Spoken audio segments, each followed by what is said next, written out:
Pour faire le portrait d'un oiseau, peindre d'abord une cage, avec une porte ouverte. Peindre ensuite quelque chose de joli, quelque chose de simple, quelque chose de beau, quelque chose d'utile pour l'oiseau.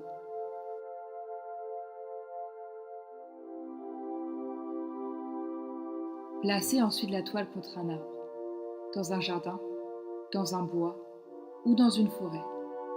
Se cacher derrière l'arbre, sans rien dire, sans bouger. Parfois, l'oiseau arrive vite, mais il peut aussi bien mettre de longues années avant de se décider. Ne pas se décourager, attendre. Attendre s'il le faut pendant des années. La vitesse ou la lenteur de l'arrivée de l'oiseau n'ayant aucun rapport avec la réussite du tableau. Quand l'oiseau arrive, s'il arrive, observez le plus profond silence. Attendre que l'oiseau entre dans la cage.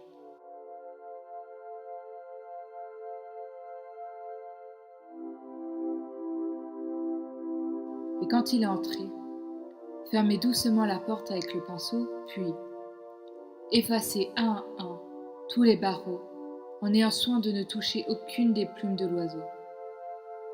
Faire ensuite le portrait de l'arbre en choisissant la plus belle de ses branches pour l'oiseau. Peindre aussi le vert feuillage et la fraîcheur du vent, la poussière du soleil et le bruit des bêtes de l'herbe dans la chaleur de l'été. Et puis attendre que l'oiseau se décide à chanter. Si l'oiseau ne chante pas, c'est mauvais signe. Signe que le tableau est mauvais. Mais s'il chante, c'est bon signe. Signe que vous pouvez signer. Alors, vous arrachez tout doucement une des plumes de l'oiseau et vous écrivez votre nom dans un coin du tableau.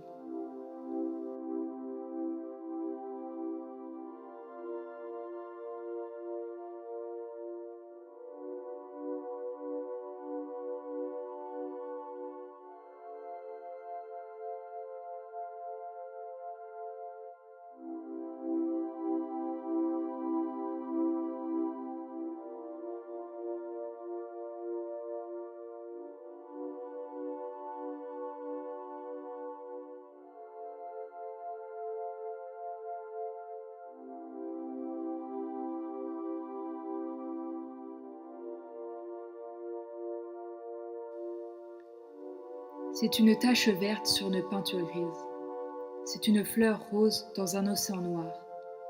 Une âme grise emprisonne un cœur vert dans un paradis noir, dans un enfer rose. C'est une tache d'or perdue dans une poubelle. C'est un palmier sauvage dans une mer de pâquerettes. Abandonné dans la musique du temps, noyé dans l'immobilité des mouvements. C'est une tache ciel dans une cité bleue. C'est un morceau de rouge qui brûle dans le feu. Une fibre de vent dans une boîte pervenche. Un être, liberté, dans une prison blanche.